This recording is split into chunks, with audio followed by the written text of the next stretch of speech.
Hi, welcome to the Intro Stat lecture series. And this video, we're going to talk about the exam number 2 review problems to see where we need to be careful and what the topics will be covered for the exam number 2 here. All right, so now let's go ahead and get started. And let me find our exam number 2 review here. All right, so let's start here. So the first one, they said, okay, so a survey of autos parking the student and the staff parking lots inside a large garage at a large university classified by the brands of country of the origins, like the car is the car is European car, American car, or Asian car, as seen in the table. You saw a European car driving out of the parking garage. What is the probability that this was the car parked? This car was parked in the student and lot inside the garage. Okay, so for this type of the problem, the first things here, this is what we call the contingency tables, right? So for the contingency table, the first things here, you need to add up each row and each columns here. So like 107 plus 102, so you will get the first row here. This will be 212, and this is 45, right? And then this is 102. Then you add up the columns here. So this is 195. And this is 164. One way you can do a quick check to see, whether you miss any number or not, you can do a total. So you add a 212, 45, 102, you will get a 359. That's the total number of the car we surveyed, right? Now you have a 359, then the 195 plus 164 has to be equal to the 355 as well. Okay, so now when we try to do the problem, we need to be careful when we read. So you saw an European car, right? So you saw an European car, and what is the chance this car was parked by the student? Okay, so what's that mean? That means this is a European car. What is the how many European, what is the chance is a European car? It's like, right? So it will be like 45 of them. If you combine, if you don't know, so you said it's 45 of them, right? And then you say, okay, what is the chance this, this car is parked at the student parking lot? So that means here, right? So this is the 33. So this ones here will be the 33 divided by the 45. So you will get is 0.73. Right? All right. So here, that's why the answers here is B. Okay. So that's why the one thing is here, when you do the contingency table problem, you need to be very careful about the wording. All right. All right, so now let's take a look at this one. The next one's here. So we know for highly, so make sure you capture the key point, right? This is a right skew distribution. What is the relation between mean and the median? So the right skew, that means you have a tail going to the right, and the right is like so this is the right skew, right? So for here, then because you have you have like the big areas, not the area, you have several numbers here, right? Have a very, very large value. So the average is going to be influenced by the value, right? So that means in here, this will be my mean, and then here, this will be my medians here. You see here, because the median will not affect by those large values here. But mean it will, because when you add everything together, divided by the number of the observations you add, so mean going to get inflated. So that's why the mean is greater than median. So what is our answers here? So mean is greater than median, so here. Okay, so now let's take a look at the problem number 3 here. So I said a company held a blood pressure screening clinic for its employees. The results are summary below the table, okay? And then later you met an employee for the company. What is the probability that the employee is a middle-aged worker with a high blood pressure? Okay, so here you will see here, just like we did before, what do we need to do? Add them together first, right? So here this will be 95. So if you add this is 95, and this one here will be 232.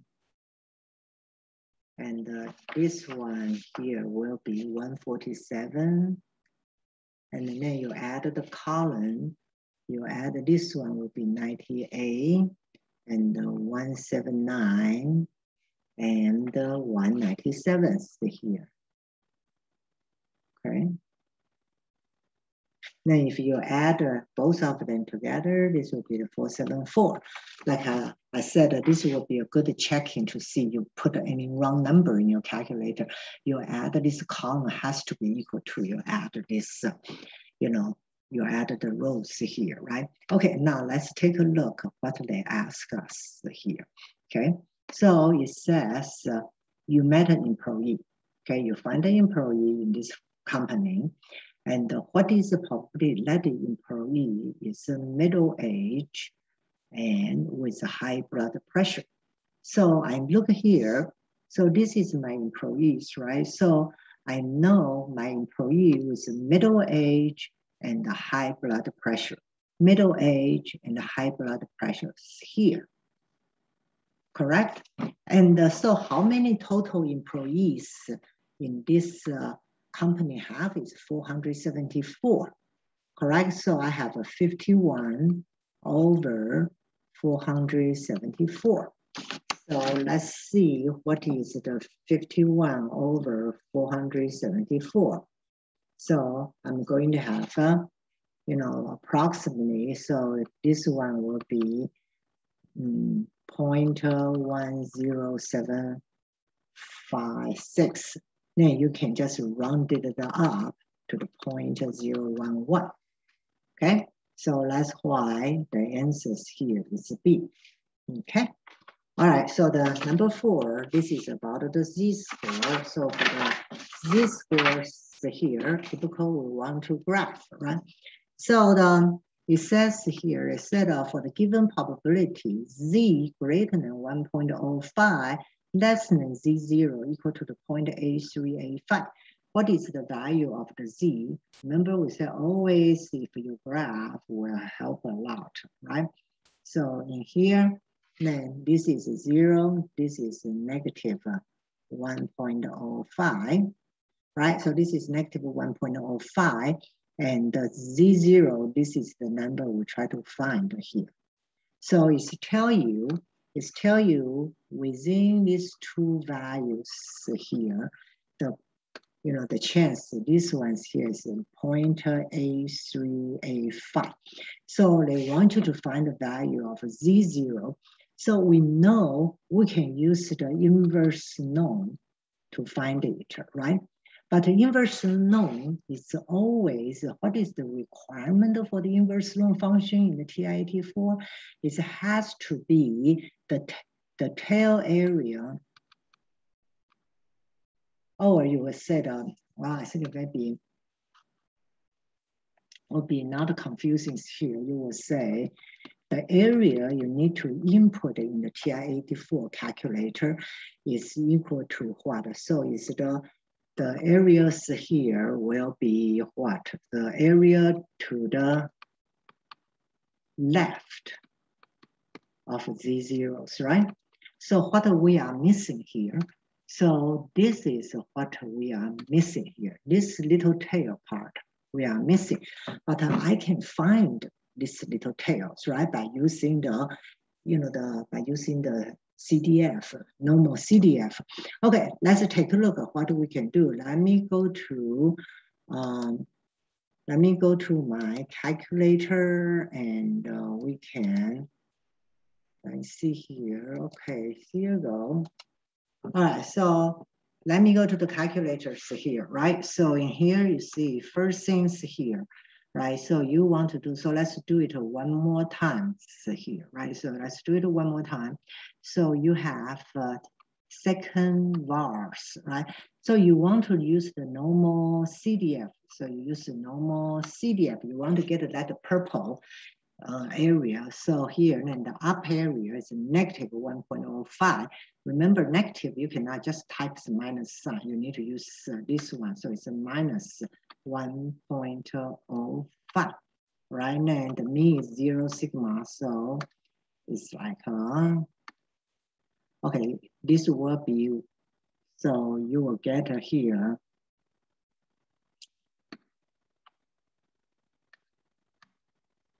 so you will get 0.14,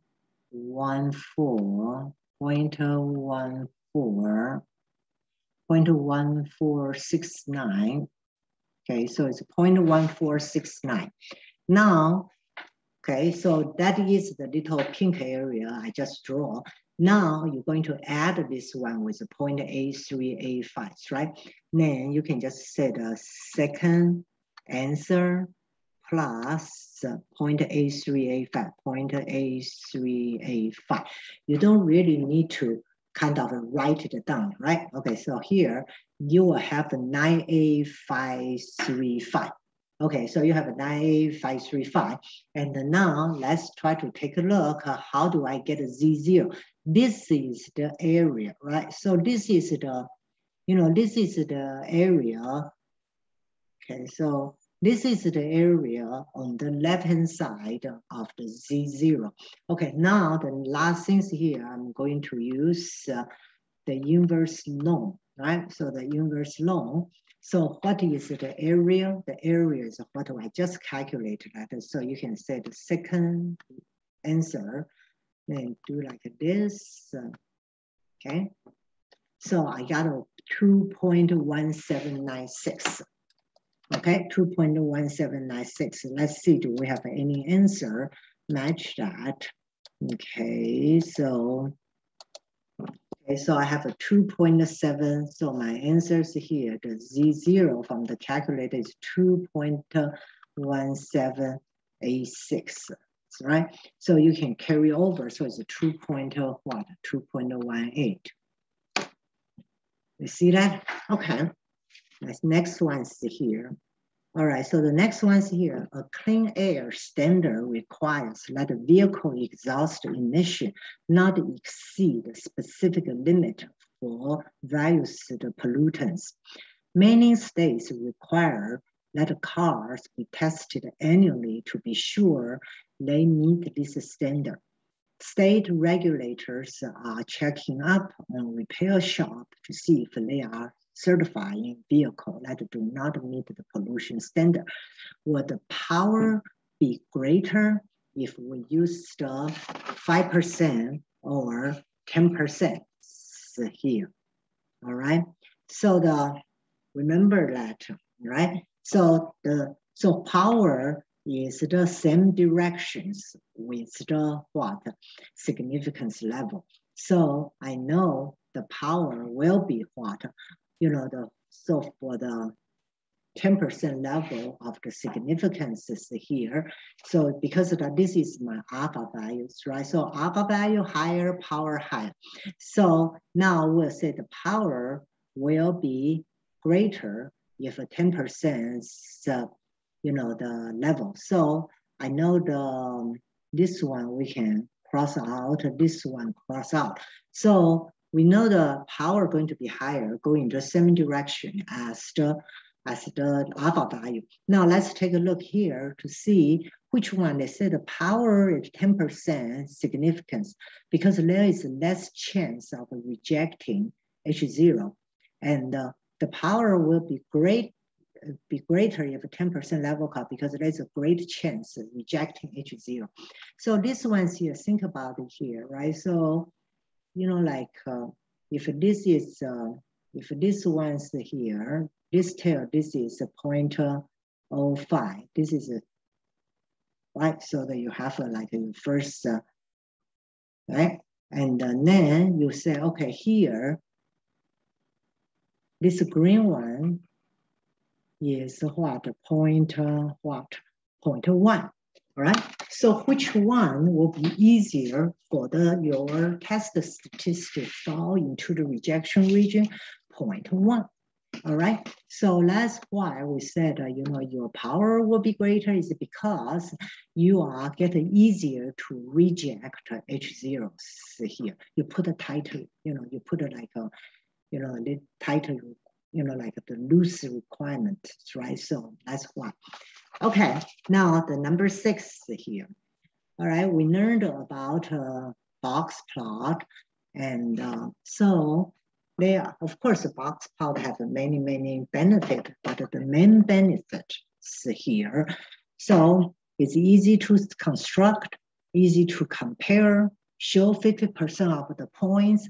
Whisker can show the distribution variation. Only use the Q1, Q2, and the Q3 statistics. Yes, all this are true, but the main advantage is the frequently we use box plot because it's, you know, the shape of the box plot is easy, right? So you, and also, so you can put in here, you can put in here, you can put many of them in one graph here, right? So you can put it like this, and like this, right? You can put many of them in the one graph. You will say, how about I do histogram? Yeah, histogram, you cannot put too many because then, you know, you will not be able to see them together. So that's why remember the box plot, the main things here is very easy to compare for different groups, right? So like this is group number 1, group number 2, group number 3, group number 4 here, all right? And now that is why, you know, of course, all the other are truths also. They're easy to construct. Sometimes not too easy. You need to have some software to help you. And this is a true statement also, like inside here is 50%, but the main benefit here is try to compare. All right, so, okay, number 7 is a pretty straightforward, right? So let's take a look. Let me go to get my calculator. All right, so this is the one. You just find the probability between the 0.2 and the 2.33. So what you need to do, you say second distribution. Now, which one you use? You use the CDF, right? So the lower limit, so you have upper bound and the lower bound. So the lower limit is what? 0.2. And what is the upper bound here? 2.33. Then you go da. All right, so you got a 4.4109, okay, or 0.410. So you got a 4.4109. All right, so let's go ahead and go back to the, go back to our things here. So I don't really have the one exactly, so, but, so this one is closing up. So you can choose is 0.4108 because sometimes during the rounding, you will have a little bit of problems there. Another problem, there's rounding errors here. Okay, so now this one's here. When you do the lab, this is the one probably, some of them got confused. Okay, so you use the set help RCT. Construct a contingency table with the variable is a race group. as the marginal distribution. Okay, so first things here, all right? So first things here is the marginal distribution. So the race group is here. And now which, which statement is true here. Okay, so because you want to see the genders, right? So whatever you say as the marginal distribution, you put at the end. That's why you do like a sex, and then this is race GRP, okay? So in here, we have the sex race GRP, sex race GRP. Then this is race GRP. So this one's here, because the race group is the marginal. So I know this one cannot be true. Part C is not true. And then the part E cannot be true, because it's not going to give you percent, right? So you cannot give you a percent. And now the only thing left here is the other three. Okay, so what is the differences here? So this one's here is the race plus, this is the race, this is the race group plus the sex. The first one is the sex plus the race group, right? So be careful here, all right? So be careful here. If you use this plus sign, all right, so if you use the plus sign, so what it does is they add, they add all the cells together, okay? And then the percentage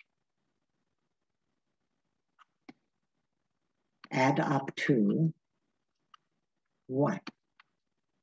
Okay, so for examples here, right? So maybe here, this will be like 0.1%. I just try to find some easy numbers. So 0.2, 0.05, and this is a 0.1. Okay, and then here, this is a 0.1, this is a 0.2, and this is a 0.2, this is a 0.05, right? Something like that. So when you add all this percentage, this one will add up to the 100%, right? Or equal to 1. But if you have the marginal, what does the marginal mean? The marginal mean you just want to take a look at the marginal within the race group. So for example, see here, so when you do the code for the number D's here, so I know this one cannot be, this one cannot be. So the answer is D, right? So the answer is D. So what are you going to find the answer like? So the probability here, this will give you, if this is a 42%, then this will be the 58%. This is a 35%. This is a 65%, right? So if this is a 90%, then this is a 10%. And this is a 55%. This is a 45%, right? So what is the things here? You add each one. What do they have is 100%, 100%, and 100%, right? So they all add up to the 100%. So they are evaluate different things.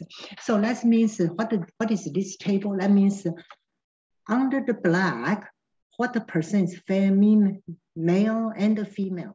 Under Hispanic, what the percent is female and the male. Okay. So if you just did plus sign, then like a while ago, we have the example, I erased it. A while ago, we said this one here is a 0.01, 0.01. What's that mean? That's the black female take the 10% to the whole population, right? So that means you add black, Hispanic, other, and the white. You get that? Okay, so that's a very, very careful coding here. So if you use plus, if you use plus sign, that means you are looking the whole population, right? So then the marginal is, I only want to focus on the different race group. What is the male and the female things? Okay. So now the number 9 is here, right? So the following partially complete two-way table show the marginal distribution of gender and handedness, right? So like, are you right-handed or you're left-handed? So I'm taking total 100 samples here. Okay, so now if there's no association between the gender, so, okay, so here is the keyword, no associations. That means how many percent right-handed, how many percent left-handed, you know, this is not depend on the male or female. So what's that mean? That means the marginal distribution for male and the female, the right-handed and the left-handed, they should have what? Should have the same ratio, that's right? So they want to see what is the total number of the students are right-handed female, okay? So let's see, how do we do this? Remember, right, because there's no associations. That means male and the female, they should have the same percentage, like they are the right-handed or the left-handed, right? So, okay, let's take a look here. So if this is a total, right, so let's separate like that. If this is a total, then how many, so because this is a total 40, so how many have here? 8, right? So 8, and I am looking for is the male right-handed. So male right-handed should have the same ratio as the, the female right-handed should have the same ratio as the male right-handed. So what is the male right-handed? It's 32 over what? It's 40s, right? So if you divide by the 32, divided by the 40, so what is here is 0.8. That means you have the 80%. Okay, so that means the female right-handed should be 80%. So total female has a 60, then times 0.8. How much here? Times 60. So it's going to give you 48. So I know this one's here, it has to be 48. So the same way, then this one will be 12, right? The reason why is because the ratio will be the, you know, the ratio will be the same because there are no association. Okay, so this is the keyword, is no association. You know, so that's also is the one way, you know, we are very interested is like if I want to, you know, test are these two variables have any association? That's what the similar method we can use, because if it's no relation, then it will be the rate, you know, there should be ratio will be the same here. Okay, so this answer is E. Okay. Number 10 here. Fuel economic estimate the automobiles, but 1 year predict a mean is 25.8 mile per gallon, and the standard deviation is 2.3 mile per gallon for highway driving. What was the gas mileage for the worst? For the worst 2.5% of the car, right? So first things here, you know, make sure you keep that the mean is 25.8, standard deviation is 2.3. So the worst now you're looking for is the worst 2.5%, right? So the worst 2.5%, that means what? You know, mile per gallon is smaller, right? So the mile per gallon is smaller. So let's take a look. How do we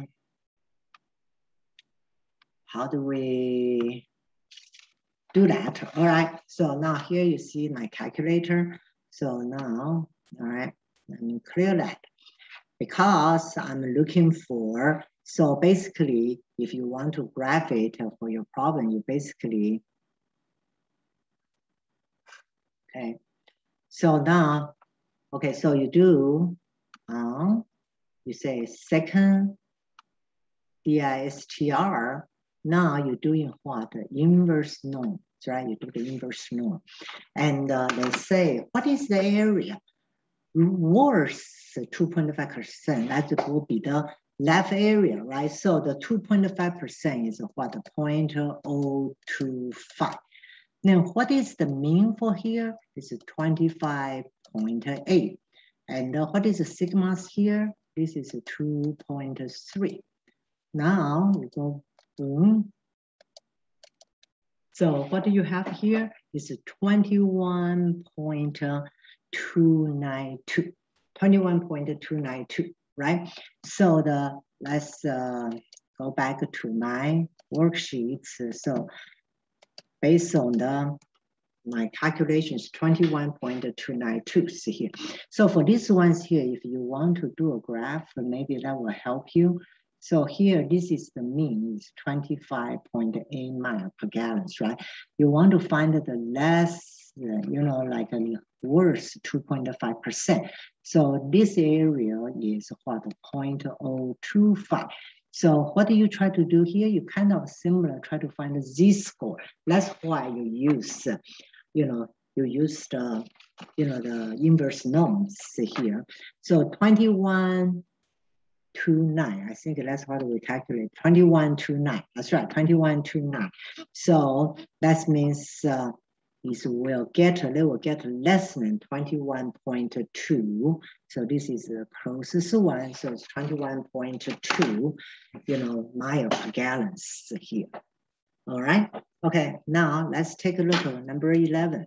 So we say the two companies marketing new battery targeted at owner's personal music player. Brand A claims, let's highlight the number so we will not confuse. Brand A claims of the mean battery type is life is 12 hours and battery B is 15 hours. And suppose those standard deviations is 1.5 for A and 1.5 for A and 3 for brand B here. Then they said you are heading to 9 hours at the beach. At the beach, which battery is more likely to last 9 hours? All right, so which battery is, expected to last 9 hours here? So here, basically you want to see, so, here is the means, right? So we use the battery A as the example. So this is the average is what? Average is 12 hours. Then you want to see how much it lasts, right? So the 9 hours is here. So we need to find which areas here we are looking for what? We are looking for this area lasts more than 9 hours, right? So let's figure out the probability for both brand A and brand B. Then we'll know which one is more likely to last 9 hours here. Okay, so now let's let me get out this problems here and get into my calculator. Okay, so the first thing is here, what you can do is here. All right, then you put the brand A here. The brand A, so let's do a second, second DISTR, no more CDF, right?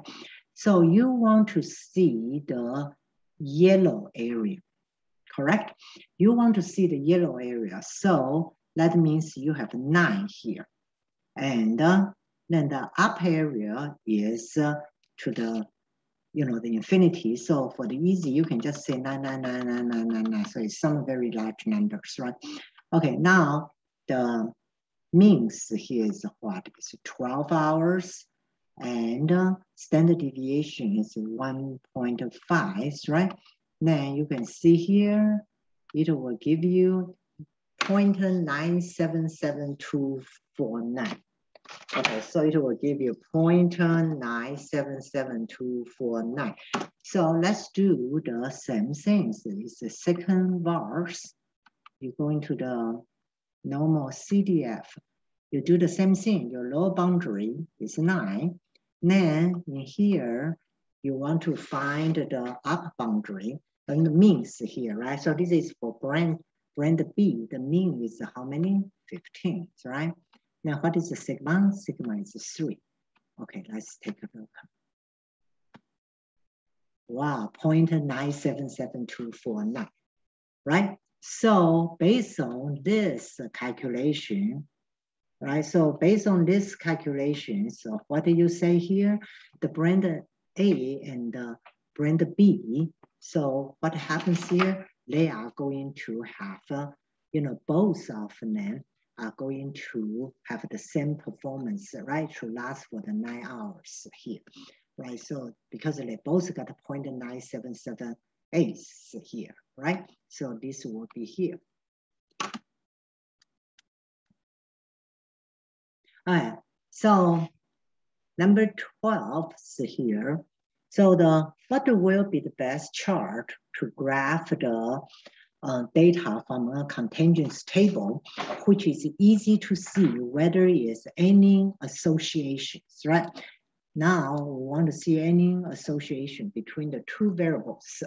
So what the table is easy to see, how do I graph it?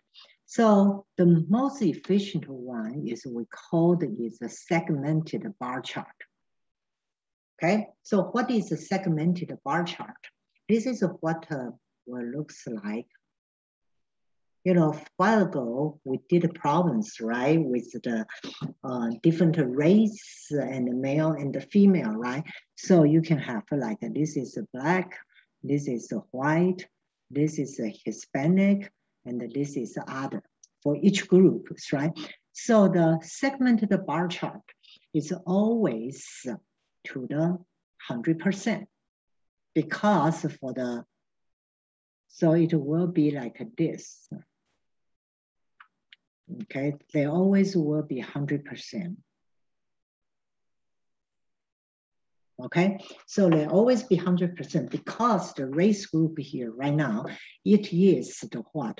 Because the race group here, it is, it is the conditional. So then you divide, so you will say, okay, so here, the pink one, you say, this is male, this is a female, and then here you will say, this is a female, and this one you will say, this is a female, and this one you say, this is a female, and then you will see how many. So here, this is what?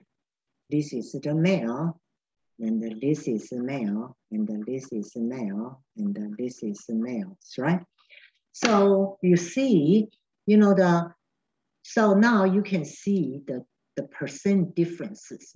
If there's no differences, they're all going to have the same percentages, right? So this is the male one, the green one is the male one. So if they don't have, let's say if there's no association, your graph should look like this. Okay, so your graph should look like something like this. If this is the male, so they are very, very similar. So the percentage is the same, right? So here is right? So the percentage is the same. It's not like this one. Sometimes, for the other group and for the white, they have more males here, right? So that means, those influence the other variables, right? So that is a very neat chart. We call it a segmented bar chart here. So the idea is here, make sure the top is always end up to 100%. All right, let's take a look at number 13, all right? So the number 13, They ask you, student in an introduction statistic class were asked to describe their political view as liberal, moderate, and conservative. List below, all right? So then they say, I want to produce a graphic display comparing the distribution, okay, comparing the conditional distributions of the male and the female among the three categories. Okay, so let's see what that means. I want to find the conditional distribution of the male and the female among the three categories. So that means I want to see, right? So I want to see under the, I want to see under the label, under the label here, and under the moderate and under the conservatives, right? So now what is the female, what is the male, right? So that's what I want to see. And you can use a segmented bar chart, or you can use the other ones here. So let's take a look at which one, is what we want. Okay, this one is not. Why? Because I want the conditionals, right? So liberal, moderate, and conservative. So this is the same way. So this one here is saying, this is the, you say, okay, now, oh, sorry, okay, so here you want to find the liberal percent. Okay, so here. Okay, so you want to find the, oh yeah, here is, I got confused here. So this is the female and the male. So you should have liberal and the moderate and the conservative. So let's see which one is true, right? So here's the liberal, moderate, and the conservative. Okay, so let's take a look at the conservative. Female is equal to 9 and the male is 22. Okay, these ones here, they are about the same, right? So female is a little bit less than this one is the same. So I know what is the answers here. So the answers here will be D. All right, okay. So the key things for this problem is you need to make sure you read it, right? So I want to find the conditional distribution, right? So the conditional distribution, all right, among the three categories. So you know your graph has to look like the liberal and moderate and the conservative. And then here you can use a segmented bar chart, or you can just use the double bar charts to put the the male and the female together. Okay, let's take a look here. The number 14. So we will stop the video and the number 15, and don't want to put too many problems in one video here, so we can start our next review. Okay, so let's say assume the cholesterol level of an adult American woman can be described as the normal model with a mean. All right, so try to highlight the information I give you. Mean is 180, standard deviation is 20. All right, so let's say what is the percent of adult woman you expect to have cholesterol below, right? So be careful about every word here. Below 170 here. So this is a typical, like you can plug into the calculator.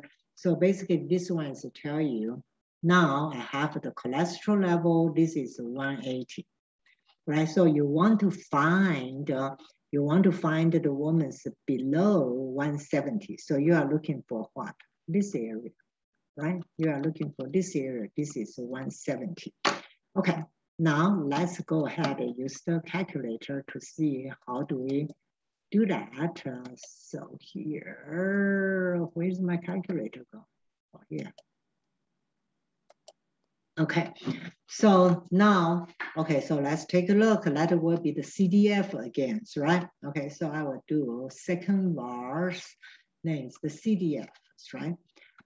This one, the lower level is the negative infinities, right? So you can say the negative 99999999999, all right? And then the up here, you can put the 170.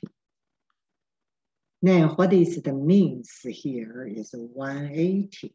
Now what is the sigmas here? The standard deviation is 20. Then you do a paste, ta-da. So it's a 3085. All right, so you will get a 3085. Let's go back to our, our exam to take a look. Do we have this answer or not? So it is 3085. Yes, we do have this number, so that's good. All right. So now the next question is here. So they said above what value the highest 10% will be the woman's cholesterol level. So now you are looking for is this, right? So this is 180.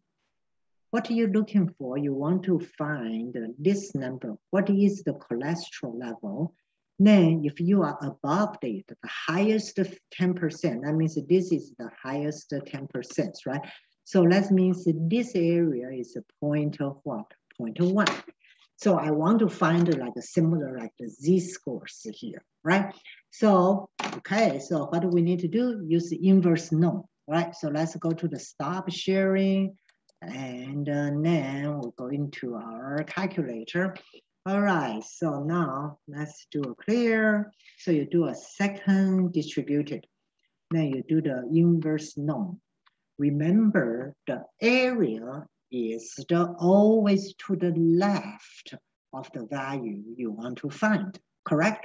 So the areas here, because this red area is 0.1. So what is the area next to it is 0.9. Then you put the same mean, so it's 180. The standard deviation is 20, right? So you will get a 205.63. Okay, so you can get the 205.63.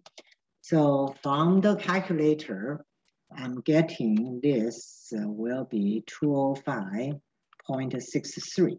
That means if your blood pressures is greater than 205.63, you will be the highest 10% of all the women adults here. So 205.63, which one closest here? Is the C here. All right. All right, we have stayed a long time for the first 15 problems. And so let's take a break here and we'll come back to the second video to finish this review. Yeah, okay. Okay, nice talk to you and hope this help you to prepare for the exams. Okay, bye.